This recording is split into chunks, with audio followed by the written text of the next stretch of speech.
Welcome friends, GK study circle ಚಾನಲ್ಗೆ ನಿಮಗೆ ಸ್ವಾಗತ. ಇದೇ ಥರ ನಾನು ಇನ್ನು ಮುಂದೆ ಹೊಸ ವಿಡಿಯೋ ನಿಮ್ಮ ಮುಂದೆ ತರಲಿದ್ದೇನೆ. ಅದಕ್ಕಾಗಿ ನನ್ನ ಯೂಟ್ಯೂಬ್ ಚಾನಲ್ಗೆ ಸಬ್ಸ್ಕ್ರೈಬ್, ಶೇರ್, ಲೈಕ್ ಮಾಡಿ ಅಂತ ಹೇಳುತ್ತಾ ಫ್ರೆಂಡ್ಸ್, ಇವತ್ತಿನ ಮೊದಲನೇ ಕ್ವಶನ್ ನೋಡೋಣ ಬನ್ನಿ.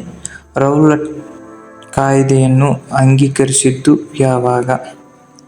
Option E 1918, option B 1929, option C 1919, option D 1920.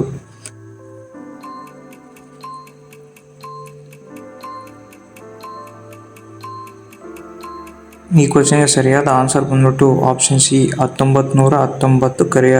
ಅದೇ ರೀತಿಯಾಗಿ ಇವಾಗ ಎರಡನೇ ಪ್ರಶ್ನೆ ನೋಡೋಣ ಬನ್ನಿ. ಮಹಾತ್ಮ ಗಾಂಧೀಜಿಯವರು 1918ರಲ್ಲಿ ಗುಜರಾತ್ನಲ್ಲಿ ಖೇಡ ಸತ್ಯಾಗ್ರಹವನ್ನು ಪ್ರಾರಂಭಿಸಿದರು ಯಾವುದರ ಸಲುವಾಗಿ? ಆಪ್ಷನ್ ಎ ಗಿರಣಿ ಮಾಲೀಕರು, ಆಪ್ಷನ್ ಬಿ ರೈತರು, ಆಪ್ಷನ್ ಸಿ ಭೂಮಾಲೀಕರು, ಆಪ್ಷನ್ ಡಿ ಕೋಲ್ ದಂಗೆ.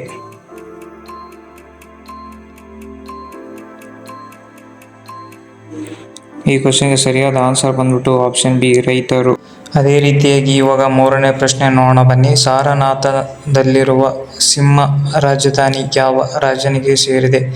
Option A Ashoka, option B Chandragupta, option C Kanishka, option D Harshvardhan.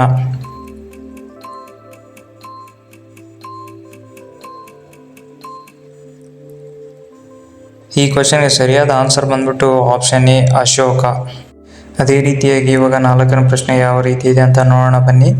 Gautam ಬುದ್ಧನ ಪ್ರವಚನಗಳ ಭಾಷೆ ಯಾವುದು? Option A Bhojpuri, option B Magadhi, option C Sanskrit, option D Pali.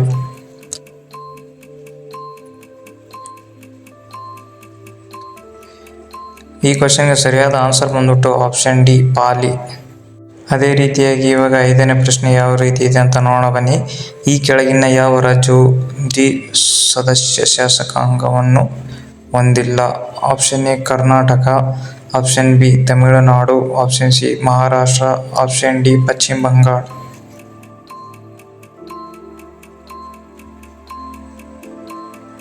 ಈ ಕ್ವಶನ್ಗೆ ಸರಿಯಾದ ಆನ್ಸರ್ ಬಂದ್ಬಿಟ್ಟು ಆಪ್ಷನ್ ಡಿ ಪಶ್ಚಿಮ Bangala.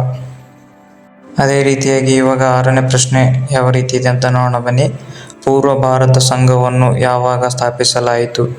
Option A 1885, option B 1865, option C 1880, option D 1886.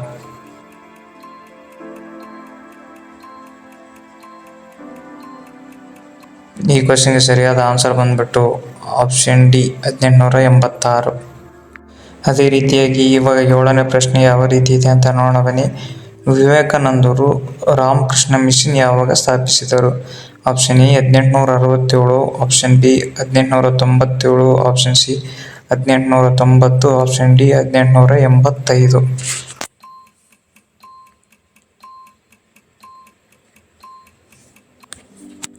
ಈ ಕ್ವಶನ್ಗೆ ಸರಿಯಾದ ಆನ್ಸರ್ ಬಂದ್ಬಿಟ್ಟು ಆಪ್ಷನ್ ಬಿ 1897ರಂದು. ಅದೇ ರೀತಿಯಾಗಿ ಇವಾಗ ಎಂಟನೇ ಪ್ರಶ್ನೆ ನೋಡೋಣ ಬನ್ನಿ. ರಾಷ್ಟ್ರೀಯ ವಿಮೋಚನಾ ಕಾರಣಕ್ಕಾಗಿ ಸ್ವಾಮಿ ದಯಾನಂದರು ಒತ್ತಿ ಏನನ್ನು ಹೇಳಿದರು? ಆಪ್ಷನ್ ಎ ಸ್ವಯಭಾಷಾ ಮತ್ತು Swaraj, option B ಸ್ವಧರ್ಮ, option C ಸ್ವದೇಶಿ, ಆಪ್ಷನ್ ಡಿ ಮೇಲಿನವು ಎಲ್ಲ.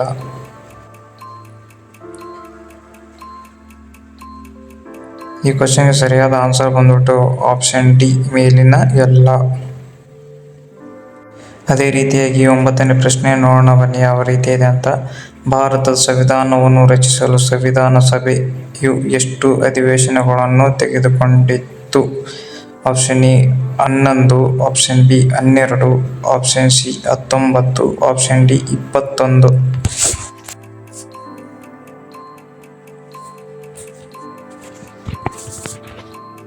ಈ ಕ್ವಶನ್ಗೆ ಸರಿಯಾದ ಆನ್ಸರ್ ಬಂದ್ಬಿಟ್ಟು ಆಪ್ಷನ್ ಎ 11.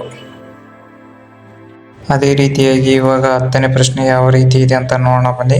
ಲೋಕಸಭೆಗೆ ಆಯ್ಕೆಯಾಗಲು ಇರಬೇಕಾದ ಕನಿಷ್ಠ ವಯಸ್ಸು ಎಷ್ಟು? ಆಪ್ಷನ್ ಎ 18 ವರ್ಷ, ಆಪ್ಷನ್ ಬಿ 30 ವರ್ಷ, ಆಪ್ಷನ್ ಸಿ 35 ವರ್ಷ, ಆಪ್ಷನ್ ಡಿ 25 ವರ್ಷಗಳು. ಈ ಕ್ವಶನ್ಗೆ ಎಷ್ಟು ಜನಕ್ಕೆ ಆನ್ಸರ್ ಗೊತ್ತಿದೆ ಅಂತೇಳಿ ನಮ್ಮ ಕಮೆಂಟ್ ಬಾಕ್ಸಲ್ಲಿ ಕಮೆಂಟ್ ಮಾಡಿ, ನಮಗೂ ಗೊತ್ತಾಗುತ್ತೆ ಈ ಕ್ವಶನ್ಗೆ ಎಷ್ಟು ಜನಕ್ಕೆ ಆನ್ಸರ್ ಗೊತ್ತಿದೆ ಅಂತೇಳಿ. ಕಮೆಂಟ್ ಬಾಕ್ಸಲ್ಲಿ ಕಮೆಂಟ್ ಮಾಡಿ ಅಂತ ಹೇಳುತ್ತಾ, ಅದೇ ರೀತಿಯಾಗಿ ನಾನು ಹಿಂದಿನ ವಿಡಿಯೋದಲ್ಲಿ ಭಾರತದಲ್ಲಿ ಅತಿ ಹೆಚ್ಚು ಮಳೆ ಬೀಳುವ ರಾಜ್ಯ ಯಾವುದಂತ ಹೇಳಿದ್ದೇನೆ.